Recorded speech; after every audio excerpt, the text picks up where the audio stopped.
ಸೀತಾರಾಮ್,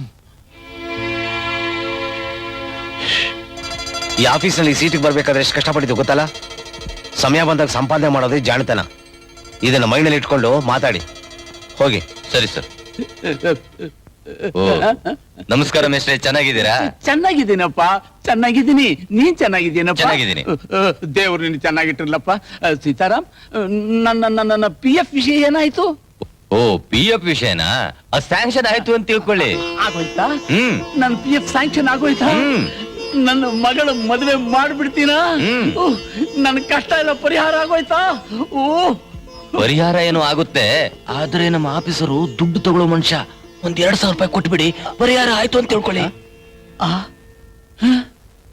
2,000? 2,000? 2,000?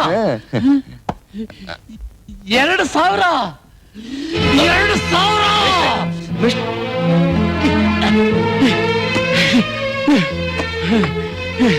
ಬಡವ ರಾಸ್ಕಲ್! 2,000 ರೂಪಾಯಿ ಲಂಚ ಕೊಡ್ಬೇಕೇನೋ ನಿನ್ಗೆ? ನಿಮ್ಮಪ್ಪನ ಮನೆ ಆಸ್ತಿ ಏನ್ ನುಂಗಿದ್ದೀನಿ ಅನ್ಬಿಟ್ಟು ನನ್ನ ನಾಯಿ ಹಾಗಲಿಸ್ತಾ ಇದೆಯೋ? ನಾನು ಕೆಲಸ ಮಾಡ್ತಾ ಇದ್ದಾಗ ನನ್ನ ಸಂಬಳದ ಹಣಕ್ಕೋಸ್ಕರ ಅಲ್ದಾಡಿಸ್ತಾ ಇದ್ರಿ. ನಾನ್ ರಿಟೈರ್ ಆದ್ಮೇಲೆ ನನ್ನ PF ಹಣಕ್ಕೋಸ್ಕರ ಪ್ರಾಣ ತೆಗಿತಾ ಇದ್ದೀರಾ? ಸ್ಕೌಂಡ್ರಲ್! ನನ್ನ ಕಷ್ಟದ ಫಲ ನನಗೆ ಕೊಡಕ್ಕೆ ನಿನ್ಗೆ ಲಂಚ ಕೊಡ್ಬೇಕೇನೋ? ರಣಹದ್ದು ಕೂಡ ಮನುಷ್ಯ ಸತ್ತ ಮೇಲೆ ಕಿತ್ತು ಕಿತ್ತು ತಿನ್ನುತ್ತೀಯ ಹೊರತು ನಿಮ್ಮಾಗೆ ಬದುಕಿರೋ ತಿನ್ನೋಲ್ಲ ಕಣ್ರು.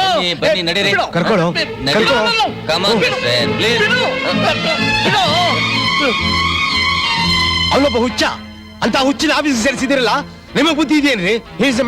ಹುಚ್ಚ? ಯಾರು ಹುಚ್ಚ? ನೀನ್ ಕಣ ಹುಚ್ಚ, ನಿಮ್ಮಪ್ಪ ಕಣ ಹುಚ್ಚ, ನಿಮ್ ತಾತ ಕಣ ಹುಚ್ಚ. I am not mad man, I am A retired employee. I can do anything here.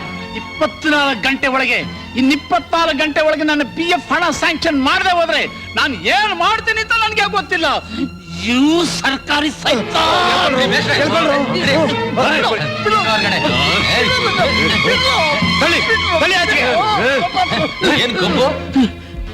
ಈ ಮುದುಗುಬೆ ಬದುಕಿರೋವರೆಗೂ PF ಸ್ಯಾಂಕ್ಷನ್ ಮಾಡ್ಕೊಡುದು.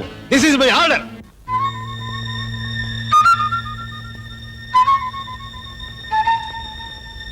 ಈ ಮುದುಗುಬೆ ಬದುಕಿರೋವರೆಗೂ PF ಸ್ಯಾಂಕ್ಷನ್ ಮಾಡ್ಕೊಡುದು. This is my order. This is my order. Order ಮಾಡ್ತೀಯಾ? ಆರ್ಡರ್ ಮಾಡ್ತೀಯನೋ? ಲೋ, ನಿನಗೆ ಆರ್ಡರ್ ಮಾಡೋ ಅಧಿಕಾರ ಕೊಟ್ಟವ್ರು ಯಾರು? ನಾವು. ನಮ್ಮಂಥ ಮೇಷ್ಟ್ರು.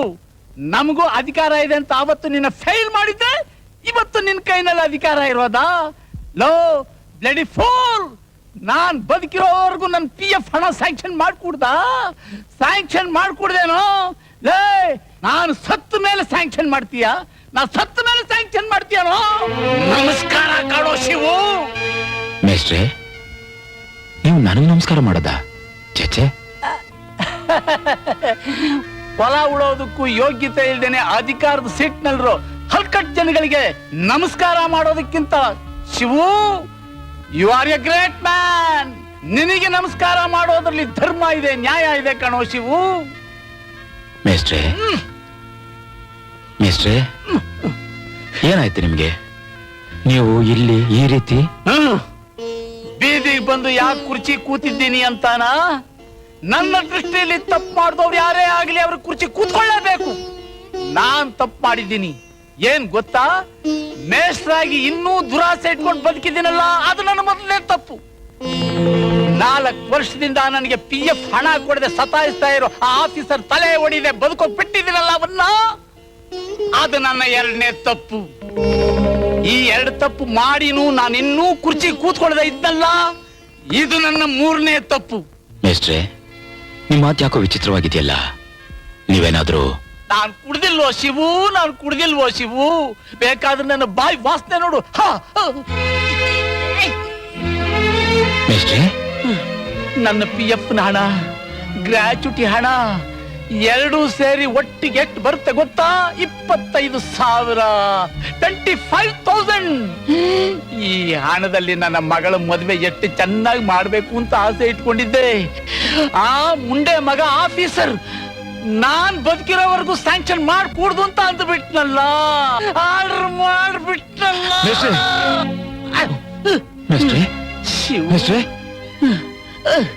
ಶಿವ, ಅದಕ್ಕೆ ನಾನು ವಿಷ ತಗೊಂಡು ಬಿಟ್ಟಿದ್ದೀನಪ್ಪ.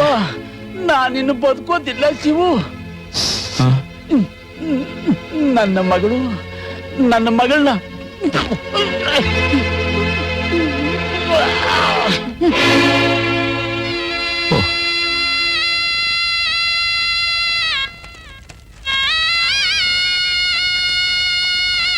ಈ ಹಣದಲ್ಲಿ ನನ್ನ ಮಗಳ ಮದುವೆ ಎಷ್ಟು ಚೆನ್ನಾಗಿ ಮಾಡ್ಬೇಕು ಅಂತ ಆಸೆ ಇಟ್ಕೊಂಡಿದ್ದೆ.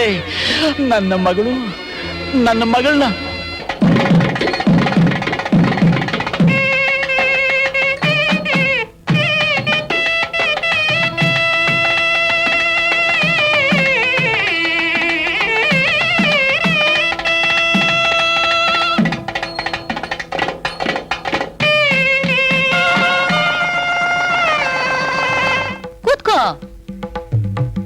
ನೋಡು, ಕಬ್ಬಣದ ಪೆಟ್ಟಿಗೆಯಲ್ಲಿ ಎಷ್ಟೇ ದುಡ್ಡಿದ್ರು ಬೀಗದ ಕೈ ನಿನ್ನ ಹತ್ರ ಇಲ್ದೇ ಇದ್ರೆ ದುಡ್ಡು ಸಿಗುತ್ತಾ? ಹಾಗೆ ಗಂಡ ಅನ್ನೋ ಬೀಗದ ಕೈನ ನಿನ್ನ ಸೆರಗಿನಲ್ಲಿ ಕಟ್ಕೊಳ್ದೆ ಹೋದ್ರೆ ಆ ಮನೇಲಿ ನಿನಗೆ ಬೆಲೆನೂ ಸಿಗಲ್ಲ, ನಿನ್ನ ಮಾತಿಗೆ ಯಾರು ಗೌರವನೂ ಕೊಡಲ್ಲ. ಗೊತ್ತಾಯ್ತಾ? ಏನಂತೀರಾ? ಕಿವಿನಲ್ಲಿ ಕಡ್ಡಿ, ಸೌಂಡ್ ನಾಟ್ ಲಿಸ್ಲಿಂಗು. ನೋಡ್ಪುಟ್ಟ, ಆಕಾಶದಲ್ಲಿ ನಕ್ಷತ್ರಗಳೆಲ್ಲ ಒಟ್ಟಿಗೆ ಇರೋ ಹಾಗೆ ಕಂಡ್ರು ಅವು ಬಿಡಿಬಿಡಿಯಾಗೇ ಇರುತ್ತವೆ. ಹಾಗೆ ನೀನು ಕೂಡ ಅತ್ತೆ ಮನೇಲಿ ಒಟ್ಟಿಗೆ ಬೆರ್ತಿರೋ ಹಾಗೆ ಇರ್ಬೇಕೇ ಹೊರತು ನಿಜವಾಗ್ಲೂ ಬೆರ್ತು ಹೋಗ್ಬಾರ್ದು. ಅರ್ಥ ಆಯ್ತಾ? ಏನಂತೀರಾ? ರೀ, ಮೊದ್ಲ ಕಡ್ಡಿನ ಕಿತ್ತು ಬಿಸಾಕಿ ಮಗಳ ಹತ್ರ ಬಂದು 4 ಬುದ್ಧಿವಾದ ಮಾತು ಹೇಳ್ರಿ. ಏನ್ ಮನುಷ್ಯನೋ. ಅಯ್ಯೋ ಅಯ್ಯೋ ಅಯ್ಯೋ ಅಯ್ಯೋ, ಇನ್ನೂ ಅರ್ಧಕ್ಕರ್ಧ ಸಾಮಾನು ಇಲ್ಲೇ ಬಿದ್ದಿದೆಯಲ್ಲ. ಇಷ್ಟು ಜನ ಏನ್ರ ಮಾಡ್ತಿದ್ರಿ? ತೆಗೆದಿಡ್ರ? ನಿಮ್ಮಮ್ಮ ಕೆಟ್ಟ ಅಮಾವಾಸ್ಯದಲ್ಲಿ ಹುಟ್ಟುಬಿಟ್ಟಿದ್ದಾಳೆ. ಅದಕ್ಕೆ ಎಲ್ಲ ದುರ್ಬುದ್ಧರು ನಿನಗೆ ಹೇಳ್ಕೊಟ್ಬಿಟ್ಟಿದ್ದಾಳೆ. ಸೀತಾ, ಸಂಸಾರ ಅನ್ನೋದು ಒಂದು ನಾಣ್ಯ ಇದ್ದ ಹಾಗೆ. ಗಂಡ ಹೆಂಡತಿ ನಾಣ್ಯದ 2 ಮುಖ ಇದ್ದ ಹಾಗೆ. ಅದ್ರಲ್ಲಿ ಯಾವ ಭಾಗ ಅಳಿಸೋದ್ರು ಟೋಟಲ್ ಆಗಿ ನಾಣ್ಯಕ್ಕೆ ಬೆಲೆನೇ ಇರಲ್ಲಮ್ಮ. ಜೋಪಾನವಾಗಿ ಭದ್ರಾ ಜಾಗದಲ್ಲಿಡು. ಹಾಲ್ನಂತ ಸಂಸಾರಕ್ಕೆ ಜೇನಿನ ಗುಳ್ಳಿಯಾಗಿ ಹೋಗ್ತಾ ಇದೀಯಾ? ಆ ಹಾಲಿಗೆ ಸಿಹಿ ತುಂಬಿಕೊಡು, ಇಲ್ಲ ಹಾಲಿನ ಜೊತೆ ನೀರಾಗಿ ಬೆರ್ತು ಹೋಗು. ಅದನ್ನು ಬಿಟ್ಟು ಹುಳಿಯಾಗಿ ಬೆರ್ತೀಯೋ ಹಾಲು ಒಡೆದೋಗುತ್ತಮ್ಮ, ಒಡೆದೋಗುತ್ತೆ. ಅಪ್ಪ, ನೋಡಮ್ಮ, ಚಿಕ್ಕ ವಯಸ್ಸಿನಲ್ಲಿ ಅಪ್ಪನ ಮಗಳ ಅಮ್ಮನ ಮಗಳ ಅಂತ ನಿನ್ನನ್ನು ಕೇಳಿದ್ರೆ ಅಪ್ಪನ ಮಗಳು ಅಂತ ಹೇಳ್ತಾ ಇದ್ದೆ. ಅತ್ತೆ ಮನೇಲಿ ಕೂಡ ಅಪ್ಪನ ಮಗಳಾಗಿ ಬಾಳ್ಬೇಕೇ ವಿನಃ ಅಮ್ಮನ ಮಗಳಾಗಿ ನಡೆದುಕೊಂಡ್ಯೋ.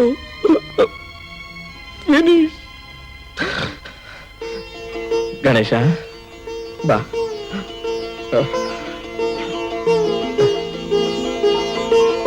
ಏನ್ರಿ ಮಾಡ್ತಾ ಇದ್ದೀರಾ? ಬೇಗ ಕರ್ಕೊಂಬನ್ನಿ. ಬಂದೆ ಕಣೆ, ಮೂರ್ಖ ಶಿಖಾಮಣಿ. ಅಯ್ಯಯ್ಯಯ್ಯ, ರಾಹು ಕಾಲ ಹತ್ರ ಬರ್ತಾ ಇದೆ. ಇನ್ನು ಏನ್ರಿ ನಿಮ್ ಪುರಾಣ? ಬಂದ್ರು ಕಣೆ. ನೋಡ್ಪುಟ್ಟ, ನಾನ್ ಹೇಳಿದ್ದೆಲ್ಲ ಜ್ಞಾಪಕ ಇದೆ ತಾನೆ? ಹುಷಾರಾಗಿ.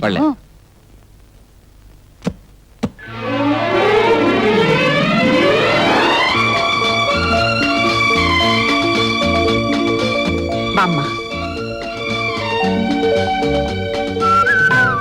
ಬಾಮ್ಮ ಲಲಿತಾ. ಏನೋ ಕುಮಾರ, ಹೆಂಡತಿ ಜೊತೆ ಹಸು ಕರುನು ಕರ್ಕೊಂಡು ಬಂದಿದ್ಯಾ? ಅದು ಇವಳು ತಂದೆ ಹೋದ್ಮೇಲೆ ಲಲಿತನ ಗುಡಿದಿರೋ ಆಸ್ತಿ ಅಂದ್ರೆ ಇದು ಒಂದೇ ಅಜ್ಜಿ. ಒಂದು ಕ್ಷಣ ಇವಳು ಮುಖ ನೋಡದೆ ಇದ್ರೆ ಒಂದು ಹುಲ್ಲು ಕಡ್ಡಿ ಕೂಡ ತಿನ್ನಲ್ಲ ಅನ್ನತ್ತೆ. ಅದಕ್ಕೆ ಜೊತೆಲೆ ಕರ್ಕೊಂಡು ಬಂದೆ. ಒಳ್ಳೆ ಕೆಲ್ಸನೇ ಮಾಡ್ದೆ. ಆದ್ರೆ ಈ ಹಸುವಿನ ಹಾಗೆ ನೀನಾಗ್ಬೇಡ. ಏನಜ್ಜಿ ಹೀಗಂತಿದ್ಯಾ? ಮತ್ತೆ ಅವಳ ಮುಖ ನೋಡ್ದೆ ಹಸು ಹುಲ್ ಕಡ್ಡಿ ತಿನ್ನಲ್ಲ, ಇವಳ ಮುಖ ನೋಡ್ದೆ ನಾನು ಊಟ ಮಾಡಲ್ಲ ಅಂದ್ರೆ ಏನ್ ಮಾಡೋದು? ಹೋಗಜ್ಜಿ ನೀನು. ಬನ್ನಿಮ್ಮ, ಬಲಿಗಾಲಿಟ್ಟು ಒಳಗ್ ಬನ್ನಿ.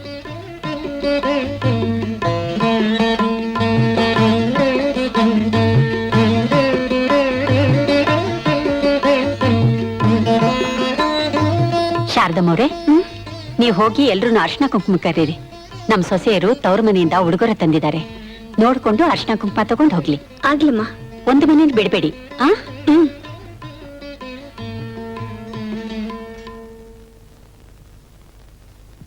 ಏನತ್ತೆ, ಸೊಸೆಯರ್ ತಂದಿದ್ದು ಅಂತ ಹೇಳ್ತಾ ಇದ್ದೀರಲ್ಲ? ಕಾಂಟ್ರಾಕ್ಟರ್ ಸತ್ಯನಾರಾಯಣ ಸತ್ಯಭಾಮ ಅವರ ಒಬ್ಳೆ ಮಗಳು ಈ ಮನೆ ಹಿರಿ ಸೊಸೆ ತಂದಿದ್ದು ಅಂತ ಹೇಳ್ಬೇಕಾಗಿತ್ತು. ಹಾಗಲ್ಲಮ್ಮ. ಏನ್ ಹಾಗಲ್ಲ? ನಮ್ಮ ಅಪ್ಪ ಅಮ್ಮ ಇಷ್ಟು ದುಡ್ಡು ಖರ್ಚು ಮಾಡಿ ಇಷ್ಟು ವೈಭವದಿಂದ ನನ್ನ ಗಂಡನ ಮನೆಗೆ ಕಳ್ಸಿಕೊಟ್ಟಿದ್ದಾರೆ. ಯಾರೋ ಗತಿ ಇಲ್ದಿದ್ದವ್ರ ಜೊತೆ ನನ್ನನ್ನು ಸೇರಿಸ್ತಾ ಇದ್ದೀರಾ. ಈ ಸಂಪತ್ತಿಗೆ ನಾನು ಯಾವ್ದಾದ್ರು ಕತ್ತೆನೋ ಕೋತಿನೋ ಗೊಡ್ಡ ಹಸುನೋ ತರ್ಬೋದಾಗಿತ್ತು. ಸೀತಾ,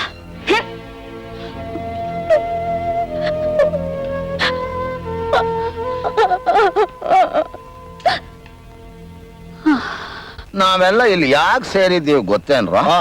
ತಣ್ಣ ಕೂತ್ಕೊಂಡು ಎಣ್ಣೆ ಹೊಡ್ಯಾಕೆ. ಥುತ್ ನನ್ ಮಗನೇ, ಅದಕ್ಕಲ್ವೋ ಮನೆಯಲ್ಲಿದ್ರೆ ಮಸಲತ್ತು ಮಾಡಕ್ ಆಗಲ್ಲ ಅಂತ. ಏನ್ ಮಸಲತ್ತು? ಅದೇ ಕಾಣಲೆ, ನನ್ನ ಮನೇಲಿ ಅವಳಲ್ಲ ನನ್ನ ಸೊಸೆ ಶಿವು ಮಗಳು, ಅವಳನ್ನ ಹೆಂಗ್ ಮುಗಿಸೋದು ಅಂತ ಪ್ಲಾನ್ ಮಾಡಕ್ಕೆ. ನಿಮ್ ಸೊಸೆ ಅಡಿಗೆ ಮಾಡುವಾಗ ಹೆಂಗಾರ ಮಾಡಿ ಗ್ಯಾಸ್ ಹೊರ ಬರೋಂಗ್ ಮಾಡಿ ಬೆಂಕಿ ಕಡ್ಡಿ ಗೀರ್ಬಿಟ್ರೆ ನಿನ್ ತಲೆಗ್ ಬೆಂಕಿ ಹಾಕ, ಜೊತೆಗ್ ಮನೇನು ಉರ್ದೋಗ್ಬಿಡೋದಿಲ್ವಾ? ಆಮ್ಯಾಕೆ ನಮ್ ದಣಿಯವರು ಆದಿಲ್ ಬೂದಿ ಗುಡ್ಡೆ ಹಾಕೊಂಡ್ ಮಾರ್ಕೊಂಡ್ ಕುಂತ್ಕೋಬೇಕಾಯ್ತದೆ. ಎಲ್ಲದಕ್ಕೂ ಕೊಕ್ಕೆ ಆಗ್ತಾನೆ ಹಾಳ್ ಬಾವ. ದಣಿ ಗಡ್ಡ ಮಾಡಿಸ್ಕೊಳ್ಳೋರು ಯಾರೇ ಆಗ್ಲಿ ನನ್ ಕತ್ತಿ ಕುತ್ತಿಗೆ ಕೊಡ್ತಾರ ತಾನೆ, ಆಗ ಚೆನ್ನಾಗಿ ಸೋಪ್ ಹಾಕೋದು ಹಾಕೋದು ಹಾಕೋದು. ಕತ್ತಿ ತಗೊಂಡ್ ನಿಮ್ ಸೊಸೆ ಕತ್ನ ಬೇಸಿ ನನ್ನ ಮಗನೇ, ಶೇವಿಂಗ್ ಮಾಡಿಸ್ಕೊಳಕ್ಕೆ ನನ್ ಸೊಸೆ ಏನ್ ಗಂಡ್ಸ? ಹೌದಲ್ವಾ? ಅದು ನೀವೆಲ್ಲ ಕುಡಿದು ಬಿಟ್ಟಿದ್ರಲ್ಲ, ಅದಕ್ಕೆ ಏನೇನೋ ಹೇಳ್ಬಿಟ್ಟೆ ಅಷ್ಟೇ. ಈಗ ಇನ್ನೊಂದ್ ಕಡೆ ಐಡಿಯಾ ಇದೆ, ಹೇಳ್ತೀನಿ, ಕೇಳಿದ್ರೆ ಕೇಳಿ, ಬಿಟ್ರೆ ಬಿಡಿ. ಮಾಟ ಮಂತ್ರ ಮಾಡೋ ಮಂತ್ರವಾದಿನ ಕರ್ಸೋದು, ಮಡಕೆ ಕುಡ್ಕೆ ಕೊಡ್ಸೋದು, ನಿಮ್ ಸೊಸೆನ ಮುಗಿಸೋದು. ಏನು ಅಂದ್ರೆ ಸಾರಿ, ಏನಕ್ಕೆ? ನಿಮ್ ಅಣ್ಣ ಅಂತ ತಿಳ್ಕೊಂಡ್ಬಿಟ್ಟಿದ್ದೆ. ಎಂತ ಕೆಲ್ಸ ಆಗೋಯ್ತು? ಏನಾಯ್ತೆ? ನೀವು ಅಂತ ತಿಳ್ಕೊಂಡು ನಿಮ್ ತಮ್ಮನ್ ಬಿಟ್ಬಿಟ್ಟೆ. ಫೂಲ್ ಫೂಲ್ ಫೂಲ್ ಫೂಲ್, ಎಲ್ರಾಗ ನೀನು ಫೂಲ್ ಆಗ್ಬಿಟ್ಯಾ? ಏನ್ರಿ ನೀವು ಇನ್ನು ಕಾನ್ವೆಂಟ್ ಹೋಗೋ ಮಕ್ಳ? ಒಂದೇ ತರ ಯೂನಿಫಾರ್ಮ್ ಹಾಕೊಳಕ್ಕೆ ಬೇಜಾರ್ ಮಾಡ್ಕೊಬೇಡ ಚಿನ್ನ, ಬಾ ಕೂತ್ಕೋ. ನೋಡು, ಅದು ಚಿಕ್ಕ ವಯಸ್ಸಿಂದಲೂ ನಮ್ಮಪ್ಪ ನಮ್ಮಿಬ್ರಿಗೂ ಒಂದೇ ತರ ಬಟ್ಟೆ ಹಾಕಿ ಹಾಕಿ ಅಭ್ಯಾಸ ಮಾಡ್ಬಿಟ್ಟಿದ್ದಾರೆ. ನಿನ್ನ ಅದೃಷ್ಟ, ನಮ್ಮಿಬ್ರಿಗೂ ಒಂದೇ ಹುಡುಗಿ ಮದುವೆ ಮಾಡ್ಲಿಲ್ಲ. ಛೀ ನಿಮ್ಮ ಅಭ್ಯಾಸ ಅಭ್ಯಾಸ ಅಂತ ಇನ್ನೂ ಫೀಡಿಂಗ್ ಬಾಟ್ಲಲ್ಲಿ ಹಾಲು ಕುಡಿಯಕ್ಕಾಗತ್ತಾ? ನಿಮ್ಗೆ ಮದ್ವೆ ಆಗಿದೆ ಗೊತ್ತಾ? ಗೊತ್ತು. ನೀವು ಇವತ್ತಿನಿಂದ ನಾ ಹೇಳ್ದಾಗೆ ನಾ ಸೆಲೆಕ್ಟ್ ಮಾಡಿ ಡ್ರೆಸ್ನೇ ಹಾಕೋಬೇಕು. Okay okay. ಈ ಮಹಾರಾಣಿಯವರ ಆಜ್ಞೆಗೆ ನಾನು ಗೌರವ ಕೊಡ್ಲಿಲ್ಲ ಅಂದ್ರೆ ಈ ಬಡ ಪ್ರಜೆ ಬದುಕೋಕ್ಕಾಗತ್ತಾ? ಏನಿದು? ಸೀತಾ, ಅಡಿಗೆ ಮನೆ ಕೆಲ್ಸಕ್ಕೆ ನೀನ್ಯಾಕಮ್ಮ ಬಂದೆ? ಹಾಯಾಗಿ ಕೂತ್ಕೋ, ಹೋಗು. ಮಾಡ್ಲಿ ಬಿಡಮ್ಮ, ಮನೆ ಕೆಲಸ ಮಾಡಿದ್ರೆ ಜವಾಬ್ದಾರಿ ಏನು ಅಂತ ಅವಳಿಗೂ ಗೊತ್ತಾಗುತ್ತೆ. ಅತ್ತೆ, ನಮಗ್ ವಯಸ್ಸಾದ್ಮೇಲೆ ಅವ್ರುಗಳು ಮಾಡೋದಿದ್ದೇ ಇರುತ್ತೆ. ನೀವ್ ಹೋಗಮ್ಮ. ಅಯ್ಯೋ, ಏನಾಯ್ತಮ್ಮ? ನನ್ ಬೈತಲೆ ಬುಟ್ಟಿ ಯಾರೋ ತಗೊಂಡ್ಬಿಟ್ಟಿದ್ದಾರೆ.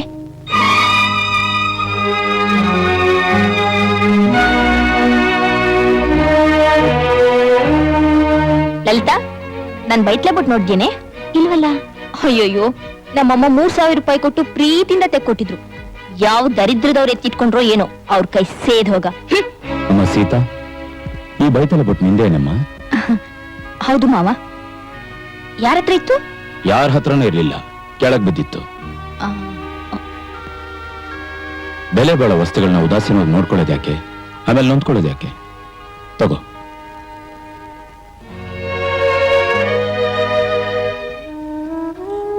ಸೀತಾ, ನಾನ್ ಹೀಗೆ ಹೇಳ್ತೀನಿ ಅಂತ ಬೇಜಾರ್ ಮಾಡ್ಕೋಬೇಡಮ್ಮ. ಮನೇಲಿರುವಾಗ ಮೈ ಮೇಲೆ ಯಾಕಮ್ಮ ಇಷ್ಟೊಂದು ಒಡವೆ? ಎಷ್ಟು ಬೇಕೋ ಅಷ್ಟು ಹಾಕೊಂಡು ಮಿಕ್ಕಿದ್ ತೆಗ್ದಿಟ್ಬಿಡು. ಅತ್ತೆ, ನನ್ ಚಿಕ್ಕ ವಯಸ್ಸಿನಿಂದಲೂ ಹೀಗೆ ಇದ್ದ ಅಭ್ಯಾಸ, ಈಗ್ಲೂ ಹೀಗೆ ಇರ್ತೀನಿ. ಸೀತಾ, ಒಡವೆನ ತೆಗ್ದಿಡು ಅಂತ ನಿಮ್ಮ ಅತ್ತೆಯವ್ರು ಹೇಳ್ತಾ ಇದ್ದಾರೆ. ಅವ್ರು ಹೇಳ್ದಾಗ ಮಾಡಮ್ಮ. ತೆಗ್ದಿಡ್ಲೇಬೇಕು ಅಂತ ಯಾಕಿಷ್ಟು ಬಲವಂತ ಮಾಡ್ತಾ ಇದ್ದೀರಾ?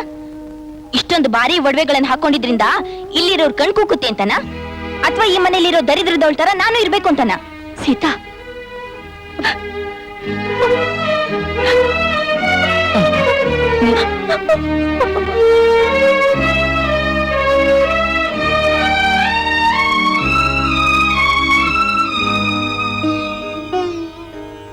ಅಮ್ಮ, ಡೋಂಟ್ ವರಿ ಅಮ್ಮ, ಆ ಒಡಗಳೆಲ್ಲ ತೆಗೆಸಿಡ್ಬೇಕು ಅಷ್ಟೇ ತಾನೆ? ನಾನ್ ತೆಗೆಸ್ತೀನಿ.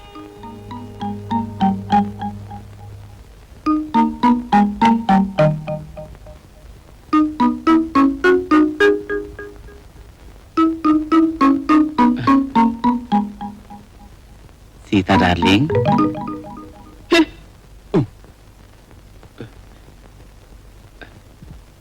ಯಾಕೆ ಕತ್ಲೆಲ್ಲ ಮಲಗಿದ್ಯಾ? ತಲೆನೋವಾ? ಹೊಟ್ಟೆ ನೋವಾ? ಈ ಮನೇಲಿ ನನ್ ಕಷ್ಟ ಸುಖ ವಿಚಾರಿಸ್ಕೊಳಕ್ಕೆ ನನ್ನವ್ರು ಅಂತ ನನ್ಗೆ ಯಾರಿದ್ದಾರೆ?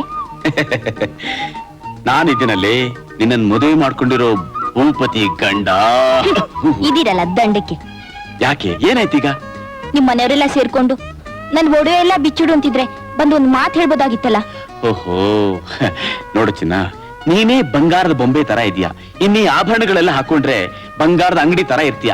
ಅದಕ್ಕೆ ಪಾಪ ಅವ್ರು ಹೇಳಿದ್ದಾರೆ, ಹೆಣ್ಣಿಗೆ ಗುಣವೇ ಸಿಂಗಾರ, ಮನಸ್ಸೇ ಬಂಗಾರ. ಇದಕ್ಕೇನ್ ಕಮ್ಮಿ?